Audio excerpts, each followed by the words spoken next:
Okay, good evening, everybody. Welcome to the People's International Chat. It's a Wednesday night. It's 9 o'clock in Scotland, and we're back talking all things Scottish independence and beyond. I'm Colin McPherson from Germans for Independence. I'd like to welcome two guests tonight. First of all, my good friend Raymond Dykstra from Netherlands for Scottish Independence. Hi, Raymond, how are you? Hi, Colin. How you doing, mate? I'm fine, thanks. Yourself? No, pretty good. Pretty busy at work, but that's why I kind of forgot about tonight, but we'll make it work. Well, you know, we're all busy. I've been busy the last week as well because in Straubing we have a beer festival, so I've had to go down the hill a few times and back up the hill the last few days. And second guest tonight, another old favourite, Graham Daz, Pepper Drop. Graham, how are you doing tonight? I'm doing alright, Colin. Are you recovered from the beer festival then? I'm doing my best, but I'm looking forward to having a bit of a long life tomorrow morning. Okay, folk, we're talking about all things Scottish independence tonight. Join us on the Facebook page, say hello, give it a like, give it a share, and if you have any comments on what we're talking about, or maybe topics you think we should be covering, feel free to get in touch with us. But as has become tradition, we'd like Graham to start us off with a wee song, please.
Well, folk, have to admit we were struggling a wee bit about what we were going to talk about tonight because it just feels that not much has been going on over the last week. You know, it's a bit of the summer recess, Parliament's in recess and everything. But at the same time, we have week 3 of Boris Johnson. And what we have been seeing this week is Boris Johnson ramping up the ante, both with his populism, his call at the weekend to increase police, increase prison service, increase prison sentences, where you just wonder, is his only attitude in life to lock people up? But equally, what we had today was a very interesting remark. I mean, after the last few weeks where he's been talking about wanting to really renegotiate his deal with the European Union. And the first thing the European Union has to do is to go back on the backstop. The European Union saying, well, the backstop is our red line, and if that's where you're coming from, there's no point in us joining in. Now Boris Johnson came out today and started calling folk that were working against his deal, against what he's trying to do, collaborators. Now, collaborators, at least in Europe, is very loaded language. Collaborators is what they used to call folk in France in the Second World War that were working with the German occupying forces. And it brought to me the idea that what Boris Johnson is effectively doing is not just ramping up the name game, but he's also ramping up the blame game. Because if he doesn't get his way and the UK crashes out without a deal on the 31st of August, it's going to be everybody else's fault, not just Boris Johnson's.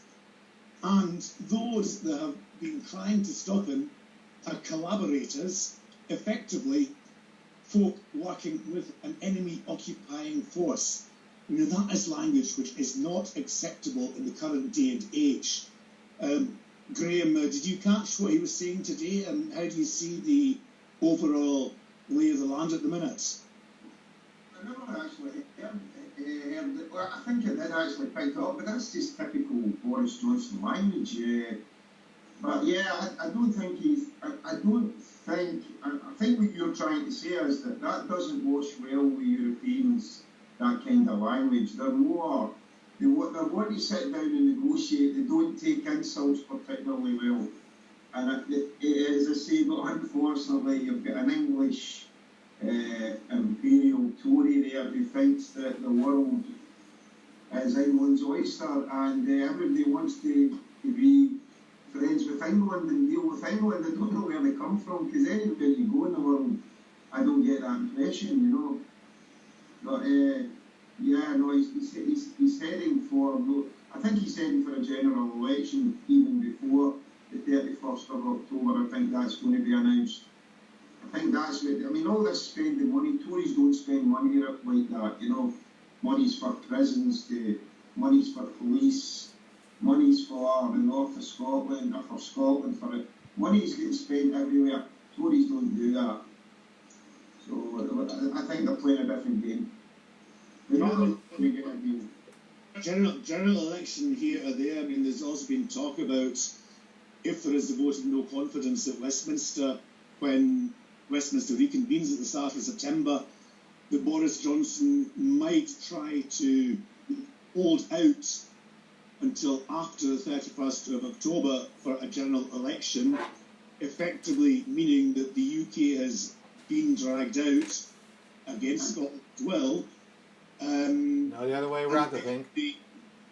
Basically, the damage has been done, and then it's a case of who gets the country out of that mess. What's your thinking there? My thinking there is that the guy, as I've spoken to you about Dominic Cummings before, very, very shrewd man. He knows that they don't have the numbers to get a no-deal Brexit through the Commons. And when the no confidence vote comes, Boris Johnson's going to stand up there and say, everybody's stopping me delivering what the people want, and he's going to have a landslide win in the general election. He's going to get all those people that vote Tory, all these people that want Brexit are all going to vote for him. The rest of the vote's going to be split between Labour, the Lib Dem, the SNP, and it's just, and they know that. And I think that's what they're gearing for. I don't think that they think they'll get any chance in hell of getting a no-deal Brexit through the Commons.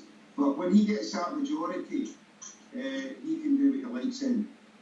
And I think that's the way they're going to play this.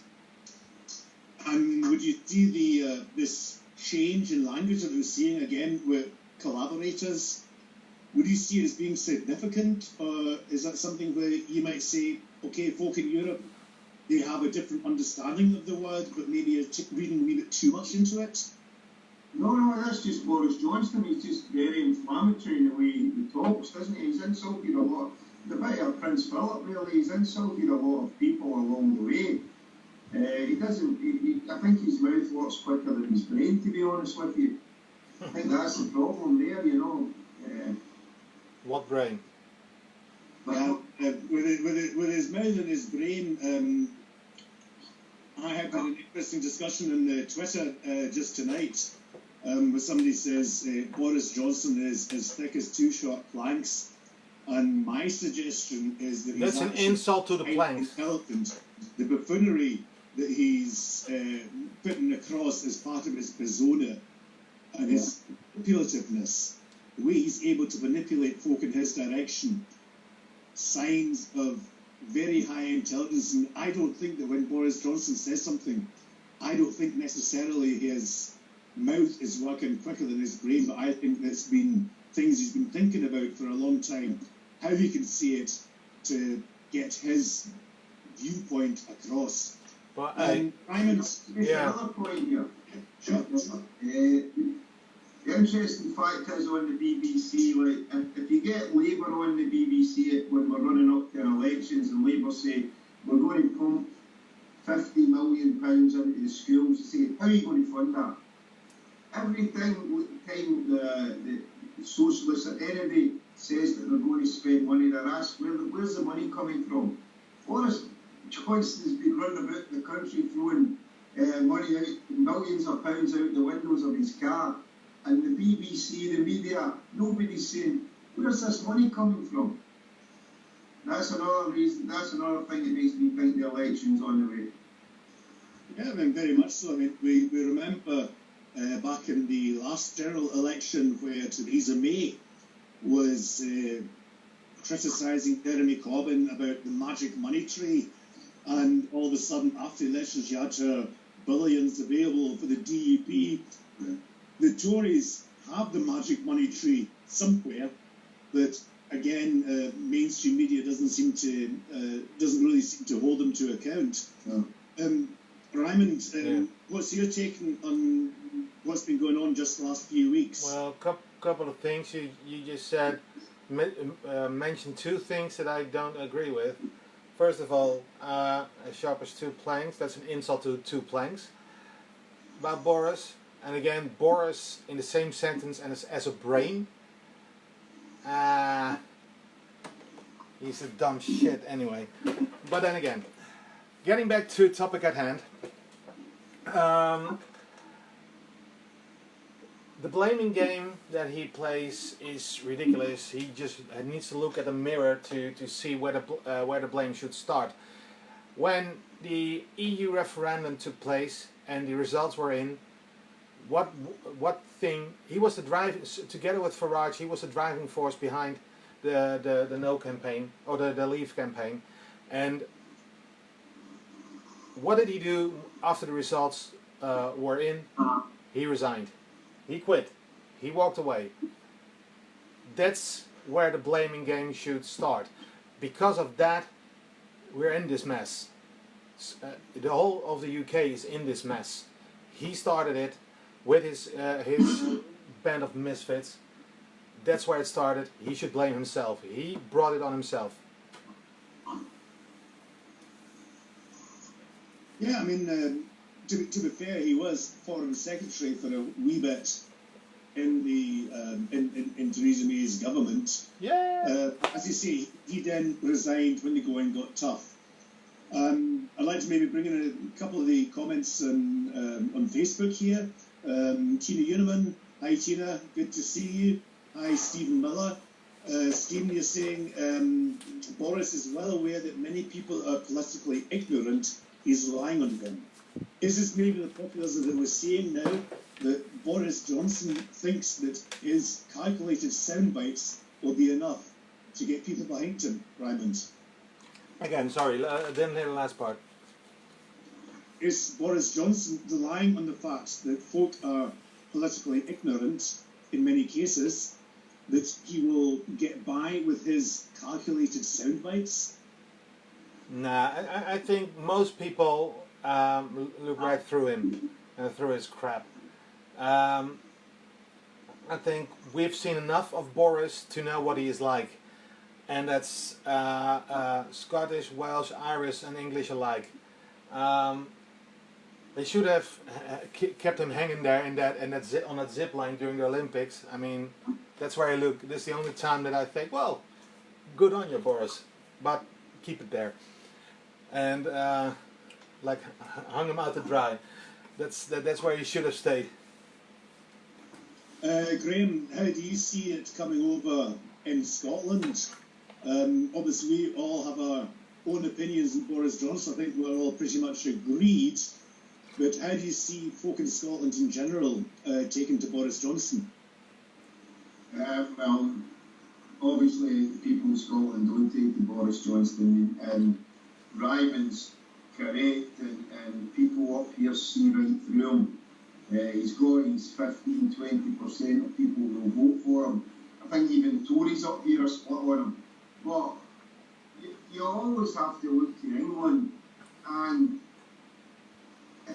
it doesn't matter what they do, they just keep voting for Tories.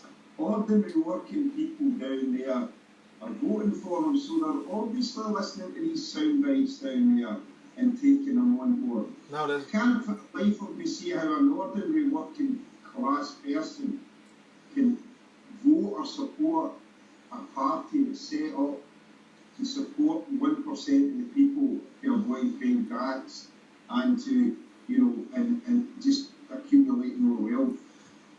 The main reason for that is the propaganda machine that's called the BBC. Yeah, but they're broadcasting the sound bites. And then there was another thing about I noticed that the BBC have been pulled up, but we don't hear about it, for the anti-Semitism programme they put out in the Labour Party. Some of the people, one of the people that they were accusing of anti-Semitism in that programme was actually Jewish, and they failed to mention that. And they failed to,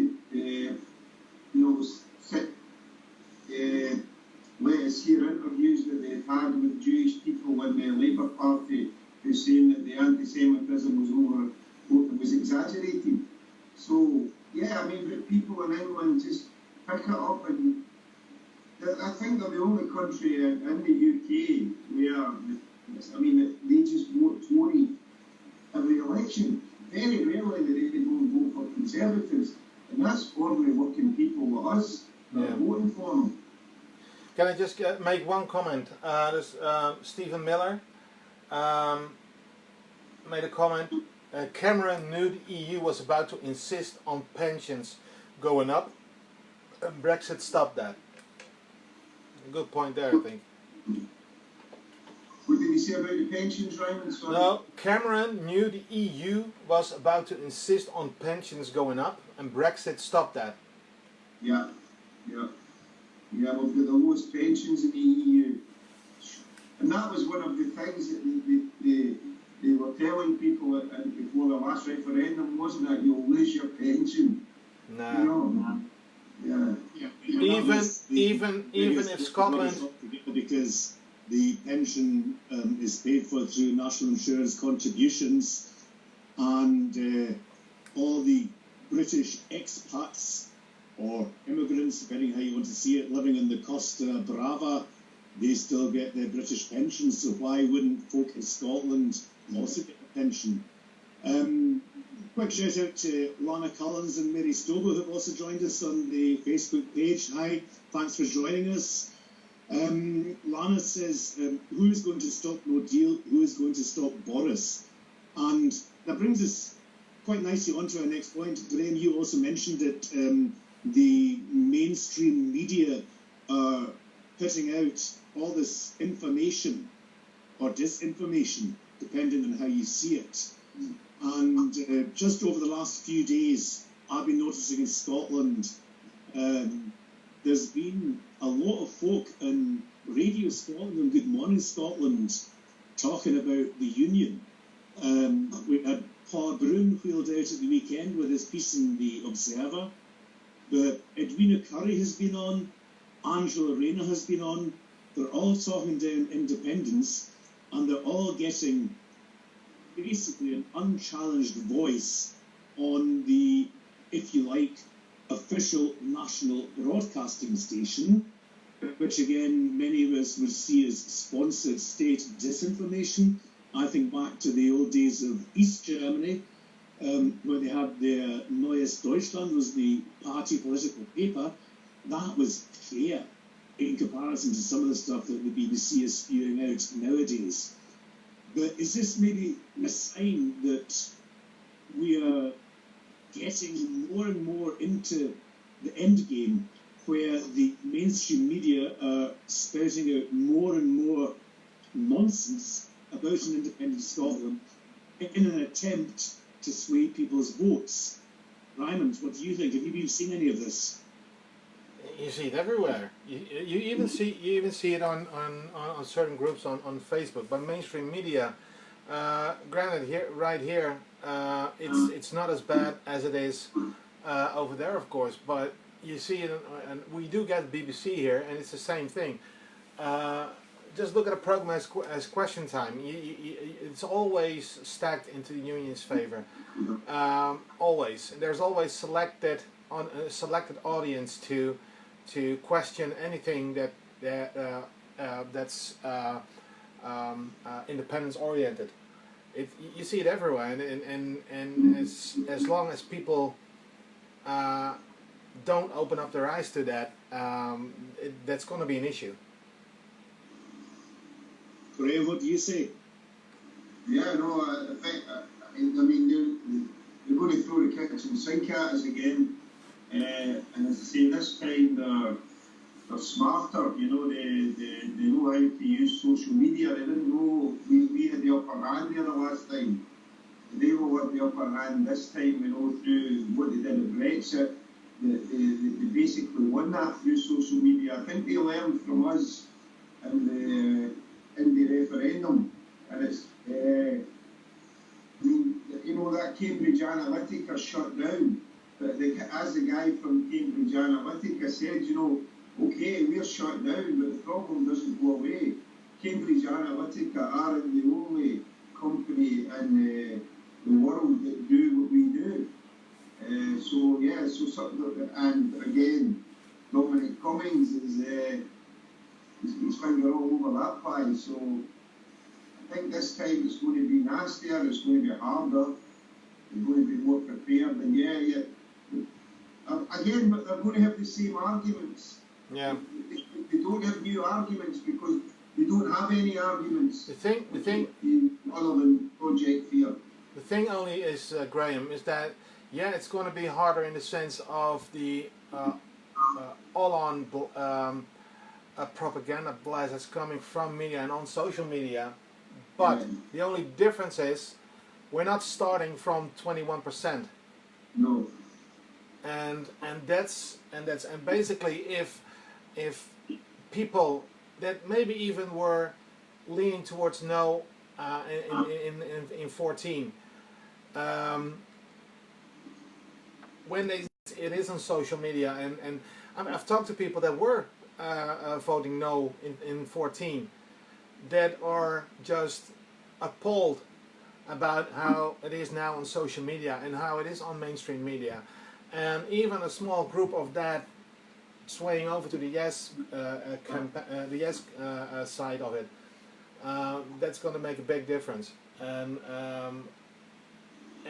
I truly believe it's going to be it's not going to be easy, but I truly believe the propaganda machine of the BBC and in extension the Tory party will dig its own grave in doing this. Yeah, I mean, the whole thing about the media is it's always going to in some way follow an agenda. Stephen Miller has just pointed out on the Facebook page, we're starting here at around 52% and then some. Amen. I think that's very important that we have to bear that in mind. Yeah. Whatever opinion poll you believe, and even if you believe from our point of view, least helpful opinion polls, where we're maybe talking about 45%, that is still a lot better than where we were starting the campaign back in 2000 for the 2014 referendum. Stephen also says he hasn't watched the BBC News since the 2017 general election. Now, of course, we do have independent Scottish media. Two big shout-outs: Independence Live, also including a radio station, and Broadcasting Scotland. The question for me is, they are obviously things that I like to listen to and like to watch, because they're coming from what I believe in. Do we run the risk, though, that by having media such as Broadcasting Scotland, such as Independence Live, who are very much on an independence agenda, that maybe we turn off folk that are unionists or not quite decided? Graham, what do you think about that? Yeah, well, I don't think they watch it now. It's only really politically engaged people who would watch those programmes at the moment, and whether they would be mainstream enough for them to pick up when the campaign starts, I don't know. I mean, I totally agree with what everybody's saying. We're starting at 52%, and we should win it. I don't see what these people will do anything to stop that happening. I mean, I've never known an election where the postal vote was 70-30 and the actual vote was, so the actual vote must have been a lot closer than 45-55. That's a huge discrepancy between votes that are counted in different ways. You would have expected, okay, maybe a few percentage here or there between the postal vote and the main vote. But to be so wide, you've got to think something might have been going on there. I'm not saying it was, but these are the kind of things that they can do. They can control this, and you know what? They'll try and do it by fair means or foul. I'm worried. I think the will of the Scottish people now is independence. But whether, as I say, whether they'll stop at nothing to stop that. They without us, their skin. These people have nothing without Scotland. They will. I mean, they set the. Nobody can tell me other than Arrows what they actually sell down there. What do they actually produce? For having 55 million people down there. You know? But then again, guys, don't you think that because of the whole Brexit thing now, when, and I'm saying when, not if, but when the second independence referendum is going to take place, that more of the world will be watching, and I still believe we should have international. How do you say that? Enforcers, I don't know if that's the right word, to watch over the whole proceedings of the referendum, but international observers. Yeah, exactly. It might well be something that we need to think about. Yeah, but don't you think that more of the world will be watching this now, the second independence referendum, especially with the whole Brexit thing? I think in the light of Brexit, what you're certainly seeing in German media is they're seeing the way the Westminster government has been playing a fool's game for the last 3 years. There is still some kind of friendship, some kind of desire to work together, but the media over here in Germany are getting to the stage where they're just thinking, what is going on? Can we work with those people? And I think that's certainly going to be something in the next referendum, that there will be a lot more international awareness. Exactly. Compared to we had in 2014. But more to the point, the international awareness will be sympathetic to the cause of Scottish independence. Definitely. Because they will see a country who wishes to continue to work with Europe rather than a country that is trying to work against Europe. And that scares the shit out of the Tories. I'm sure of it. Sure. Sure. Graham, what do you think? Yeah, I think Europe will be very keen to keep Scotland in the EU. I mean, we've all been to Europe. We see the huge amount of fish that is eaten over there. It's a big part of the diet. We're supplying something over 15% of that fish. We've got the capability to supply 25% of the renewable energy. We've got oil for them. So, yeah, Scotland's got a lot to offer the EU. And I think the EU, personally, and I'm maybe being a bit naive here, but I think the EU will be keen to see Scotland stay in the EU. So I think we'll have their support after Brexit. After Brexit. Now I'm hungry, sorry. Stephen Miller. I agree as well. I mean, I think that what we're seeing is, at the minute, it's still quite subtle, but we're seeing a shifting of opinion. And in Europe, people are watching. They're not necessarily coming out right yet saying we want an independent Scotland in Europe, because it's still the UK is part of the EU and still internal politics within a member state. But when push comes to shove, and especially if Boris Johnson pushes his no deal through with catastrophic repercussions, not just for the rest of the UK but also for Scotland, I think that is when folk in Europe will actually stand up and take notice and see Scotland wanting to reclaim its rightful place at the heart of Europe. Rayner. Well, I'd just like to mention a small comment that Stephen Miller made. I'd like a billboard campaign for Indy. Yeah, why not? Yeah. Why not? We're seeing it in England. The Lead for Donkeys campaign have been putting a lot of billboards out against Brexit, calling out the arch Brexiteers that are now going for no deal and saying what they said maybe 2, 3, 4 years ago. And I think that is maybe something that we could try in Scotland as well.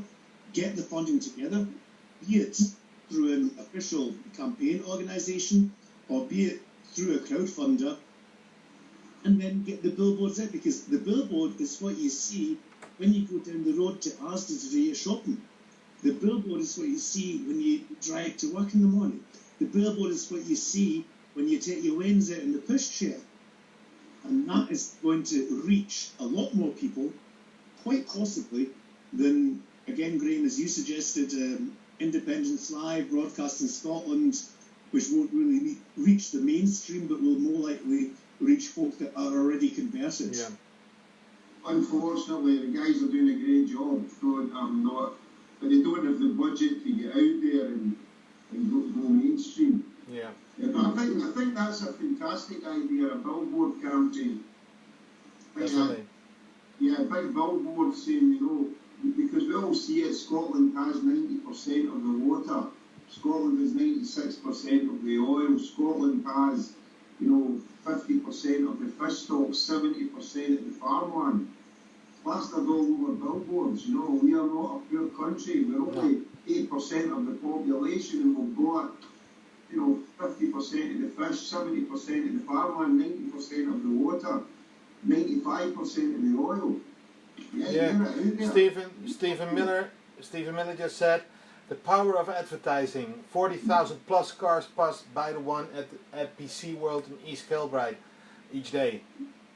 Yeah. So that just tells you, and that's 50,000 plus cars with a number of people inside any one of those cars, and it does a lot. It has a lot of reach. Of course, we already have the resources within the independence movement. Exactly. Have people that are creative enough. Best example, there are many others, but Indie Poster Boy.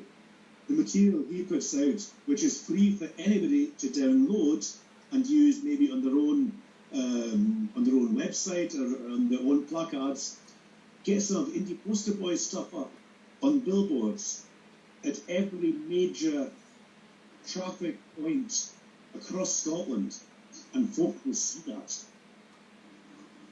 Definitely. Let's get it started. Definitely. Well, I mean, we have to get started.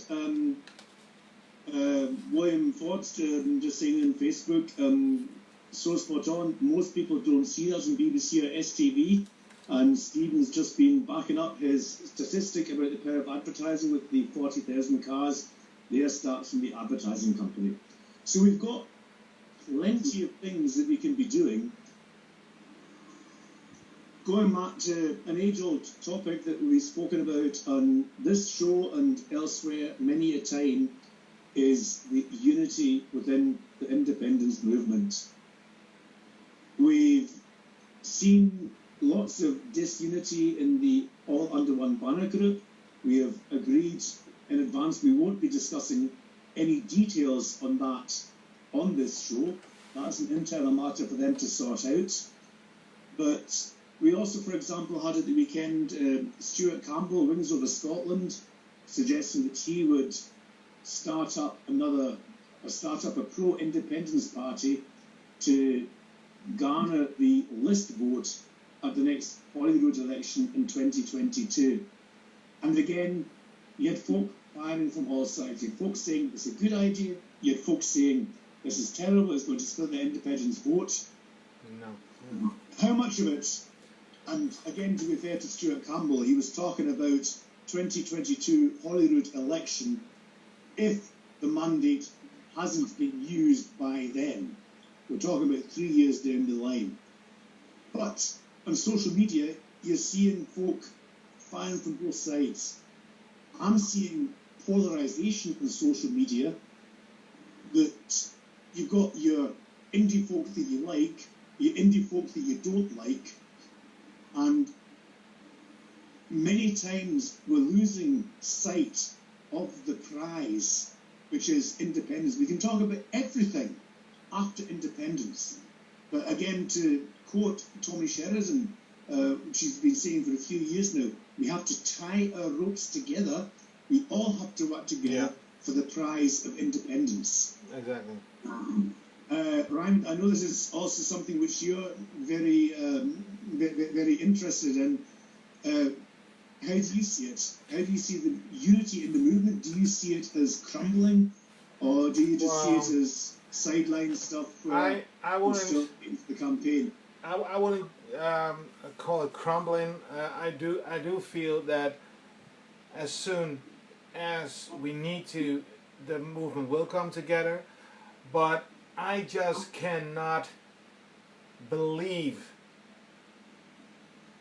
I cannot just believe how people within the Yes movement, we're all supposed to want the same thing. We want independence for Scotland, and everybody feels the same way, except if they're lying, of course. But everybody wants the same way, supposed the same way.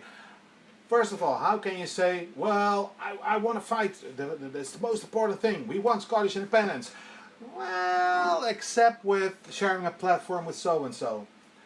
I want to fight for Scottish independence, yeah, blah, blah, blah. But I don't like that person. Stop the beep egos. It's getting ridiculous, guys. Stop it. We need unity. Stop the petty bickering online. It's so effing easy to do this online. And I'm really getting pissed now. We're right at the end of the line. And all we seem to be doing within our family of fellow yesers, all we seem to be doing is attacking each other online. This needs to stop. And if you don't do that, if you continue to do so and fight amongst each other and do everything online instead of behind closed doors, you're gonna feed the Yoones. You're gonna feed them. They're gonna suck you dry. They're gonna plaster everything online, everything that's bad within the Yes movement. They're putting it online and making a joke out of us. Shut the F up and come together. Yeah, I mean, we're seeing the comments on Facebook as well. Nancy McIver, hi Nancy, yes, we have to stay united. William Forbes, We must unite and put any disagreements behind us. We must totally focus on independence. Anne Wells has just joined us. She agrees. Human beings are strange. Sometimes folk do this. Well said, Raymond. I think it is going to be imperative that we have to stay together. We have to work for the one goal, and everything else we can put in the back burner after independence. We can talk about anything. We can have passionate discussions about anything and everything, and we will. Because the one thing we're seeing in Scotland right now is a people who are more politically aware probably than any other country in the world. Because this whole topic of independence has been grabbed by the grassroots movement, and again, it's the grassroots movement that have kept the independence campaign going since 2014, where we didn't say in September 2014, we're going to go back in our box, we're going to eat our cereal.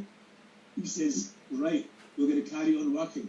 And we're probably the most politically aware nation in the world right now, across all age groups, starting with 15, 16, 17-year-olds, going through all the ages to the pensioners.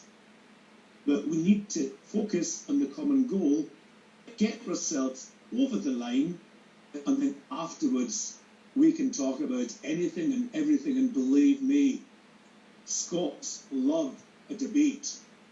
We will talk about anything and everything. Graham? I'm scared to say anything in case Raymond is involved. So I'm going to shut up at this point. No, you can't say anything you want, man. Oh, no, I'm kidding. I mean, it was always going to happen because people are people, unfortunately, and we've got all kinds of people in this movement. And but the vast majority of people in this movement all feel the way we feel.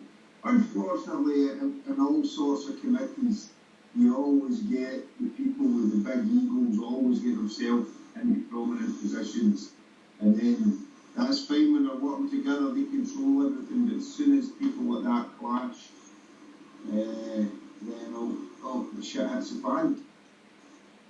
But yeah, hopefully, I don't really know enough about it. I don't pay enough attention to it to know if it's resolvable or not, or what's going to happen. I believe there's now two different factions. Yeah, well, the thing is, Graham, it's not even about all on one banner. We've seen this the last couple of years now, like at events that people getting blocked from events because they aren't liked. I've had people telling me that as soon as they learned that Tommy was booked, or that I was even talking to Tommy, they were telling me, I'm not coming over, I don't want to be in contact with you because you have connections with Tommy. And that's bloody ridiculous. Yeah, no, I'm not saying it's all under one banner. No, it's right across the movement. People are people. Yeah. And you will always, especially in political circles, you'll always get people falling out. But the vast majority of people are just going to walk right through this and just keep moving forward. And the bickering, the people who are bickering with each other just now will probably never speak to each other again. But everybody will move past this and just keep marching towards independence. I mean, Stephen again has mentioned Facebook. I'm assuming he means the independence movement, are healthier than ever. Yeah. Frustrations are clouding opinions. When it comes to it, we vote yes. You also agree with what you were saying, Graham. He says, we work with them, we shop with them, we drink with them, they just need to put a cross in the box. But I think, again, what we've been talking about tonight, we are very much coming to the end game. I don't mean that in any kind of over-dramatical sci-fi context, but what I mean is that we have been promised another independence referendum, and we have been promised a 2 year extension to the Scottish Constitution. And I think by the end of next year. I perhaps would like to see it a wee bit sooner than that, but it's coming. It's just round the corner. And again, we've had the grassroots for the last 5 years holding the fort, ready to go, champing at the bit. And maybe it's just the frustration because we don't have the real cause, real opponents. We find opponents within folk of the same colour, if you like. But we have to stick together as a movement and get this over the line. And again, after independence, we can and we will talk about absolutely everything. Yeah. And it will be down for the people of Scotland. It won't be down to me sitting in Germany. It won't be down to Raymond sitting in the Netherlands, although I am sure that we will still continue to give our input. Oh, have one. But the folk living and working in Scotland, no matter the nationality, no matter the colour, no matter the religion, no matter the sex, to work together to make a better Scotland. Stephen Miller said, we're too good to be distracted. 99% of us are together. And he's correct about that. I strongly believe in that. But, as soon as the 1% goes online and starts another discussion of an old argument, and you see that every single time, everybody has an opinion. And that's how it snowballs. And that's why I keep saying, people, please stop this. Stop feeding the unionists. Stop feeding them. Cut it out. Leave the egos at the door. Leave the arguments at the door. The only argument that you should be thinking about is independence. And once that has been achieved, you can like whoever you want. You can vote for whoever you want. You can, I don't know, ban or whatever you want. That's your prerogative. That's what you can choose on at that point. Right now, you don't have that choice, in my opinion. The only choice that you should have is independence. That's what you should be thinking about, not I don't want to share a platform with that. I don't want to stand on the same stage as so and so. Cut the F out. And that's just ridiculous. I mean, you should not be worrying about anything else than independence right about now. Again, Raymond, we have to stay focused. Yeah. And we are so close. We really are right now. So close to getting our independence back that we really have to stand together. And on that topic, standing together. Next Saturday, there's 3 days from now in Aberdeen, there's going to be a march and rally for independence. The end of the month, the 31st, is just 2.5 weeks away. 31st of August in Dunfermline, Forward is one, a march and rally of independence. We have further future events happening after that. Graham, how important is it for Scotland to get out in numbers and support specifically right now these next 2 upcoming events? Yeah, I mean, that is the thing. That it persuades people when you go to the town and you march through it. It lets them see that there is a big support for independence. I think, I hope we get big numbers in Aberdeen, and I really hope that people get out and support Martin Keating's and Dunfermline as well, because he's basically doing it on his own. He doesn't seem to get any support from any of the, kicking about at all, and it's a shame because he does a fantastic job, Martin, and his heart's in the right place. You know, do anything for anybody in the independence movement. He gives up his time, and it was, big fan of Martin Keating, I am. He's a great guy. Definitely. And he's doing it for all the right reasons, a very, very intelligent man. But yeah, I support Aberdeen, and I'm not taking away from Aberdeen because Aberdeen will get the support. That will be a major march up there. If everybody could just make the effort and make Martin's rally and March and Dunfermline a big one as well, that would be great. I would love to see that. We've got Nancy again in the Facebook comments. Nancy, Dunfermline's my tune. Please come along. Martin's a darling. Nancy, I'll be in Dunfermline. I'm coming over for the weekend. Graham, I think you're going to be in Dunfermline. I think you're already confirmed. I'm playing it in Dunfermline, yeah. Mm-hmm. The Dunfermline match is going to be great. Of course, first of all, we have in the northeast, we have Aberdeen. Raymond, how do you see all these marches and rallies? Well, the thing is, I see the marches and rallies as a rally. It says it in the name. It's a rallying point for people to come together and show their support. Is that the only thing that we need to be doing? No, I don't think so. But it is a strong tool that we have, a strong tool that you can use to show everyone what Scotland wants, and that's independence. And plus, it's always a ton of fun at these events. I mean, the music is great, great speakers all the time, and just it's amazing to be amongst your friends. The last one that I attended outside of the Netherlands, of course, was last year in Edinburgh. And for instance, that the sight of all those saltires on Arthur's Seat, that was just an amazing sight to see. I haven't been to the other events, but like I said, Martin is a great guy. Just one of these guys that you can just trust implicitly. He's just, there's nothing bad about that guy. He's just such a good guy. And yeah, people just go to that event, go to Dunfermline, and just have an amazing day, basically. The same goes with Aberdeen. Just march in Aberdeen with tons of people, just have fun and show your support for Scottish independence.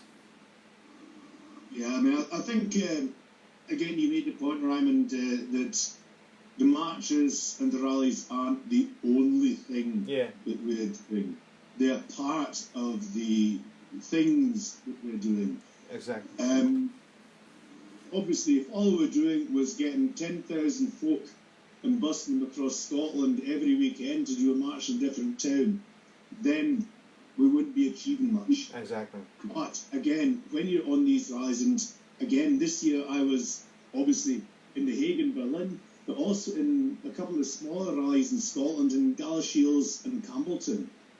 I'm just seeing these smaller places, seeing folk coming together. Exactly. Folk coming from further afield, but also folk from the local area, all coming together, flying their flags. Flying a flag won't necessarily get you across in the box for the next independence referendum. But, as you said, it's a great feeling being amongst like-minded people, meeting old friends, making new friends, maybe meeting up with folk you've been in touch with on social media for a while, and actually putting a face behind the name. And that's why they are so important. And I would urge everybody in Scotland who's able to. I know folk aren't always able to for various reasons, but everybody who's able to get up to Aberdeen this Saturday. Get to Dunfermline on the 31st of August.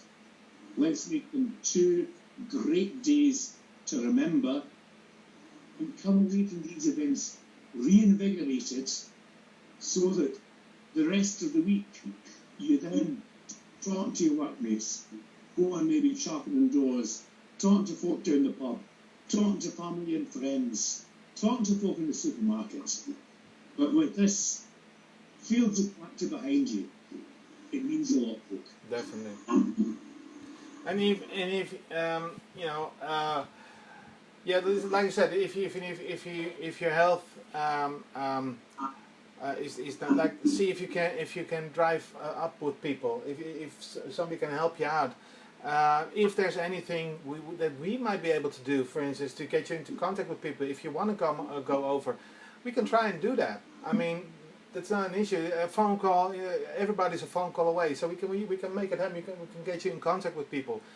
It's so important to get as many people as we can get in at those marches and at the rallies, and just get in contact with us, and we'll set you up. Yeah, absolutely. I mean, again, if there's anything we can do on the People's Doorstep referendum page to maybe put folk in touch with each other, we can't promise, but we're quite happy to help. Yeah. Get in touch with us, and we'll see what we can do. And again, we've got other avenues in social media. We do what we can. Yeah. Well, maybe on to the final thoughts for tonight. Graham? Final thoughts, yeah. We're living in historic times, great times, enjoy them. I won't do long now. We're over the 50%, we're well over the 50%. The poll didn't, we all know the poll didn't take a lot of people into consideration. I have seen a sea shift up till about 6 months ago. I didn't really see anybody changing their opinions from no to yes, and we've seen quite a lot now. But I think there's a big change over the last. I've seen a big change over the last 6 months. So yeah, but enjoy the time that you're living in, because they are historic times. Will you give us a quick song again before we go out? We'll just take Raymond in for his final comments. Yeah. Raymond? I would just like to tell people again, just a quick recap of what I said before. People, please, and I don't like to use the word because we're getting out, trying to get out of the union, but unity within the Yes movement is key at this point. We're close to the end, like Colin said. We're close to the end, and or the end game, whatever you want to call it. But we can't afford to be divided, and everything you do online has an effect. It snowballs, and what I'm going to say now, we are not taking sides on any kind of camp or whatever, but I'm directing this to everybody within All on One banner. Please quit everything online. People that have befriended either side of you, see what you post online and they will react to it. Stop it until independence has been achieved, and then you can fight over everything that you want. I would even offer myself for mediation if that's if anybody wants. I am always neutral, so please stop it online. Don't give the unionists any more ammunition that they already have. Well said, Raymond. Graham, are you ready to give us a wee song to play us out? I'm ready to go. You want me to go? Go for it, eh?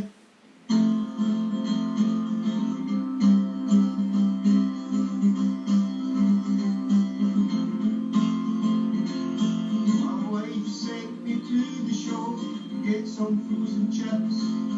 Simple little task, I thought, when I troubled off a month. I brought back macaroni. You should have seen her fuss.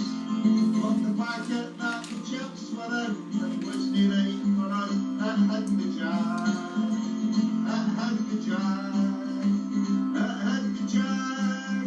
So I put it back. I saw this cracking shot. I thought, you can afford that way a shot.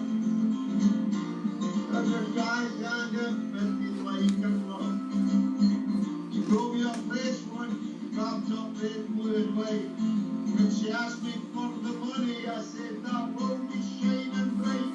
In the jar, it had the jar, it had the jar. So I put it back. You know that new pub that opened in town? Me and all my pals, we headed round. I asked them for the finest beer. never seen the glass. So when she asked me for the money, I said, stick it up here. At the jack, at the jack, at the jack. So open the bag, jack, at the jack, at the jack. Open the bag. What a last verse. Thank you, Graham. Folk, we're coming to the end of our show now. Again, a big thanks to Graham Dallas, Pepper Jock, always supporting us on this show. Big thanks to Ryman Dykstra, again, always supporting in this show, doing a lot of good work for the Scottish independent cause from The Hague in the Netherlands. Europe has Scotland's back. Definitely. And of course, foremost, thank you to all of you that have been tuned in tonight. Nancy, Steve, William, a few others, thank you. Share the show. We'll be back next Wednesday, again at 9 p.m. Scottish time, with more international chat about Scottish independence. Steve, thanks for always sharing to Skifnook. And folk, remember one thing. We are so close. We just have to get this baby over the line. Definitely. And then we'll have Scotland once again in its rightful place as an independent nation. One That's family. what we want, and that's what we're working together. Definitely. So, folk, thank you. Good night. Good night, people.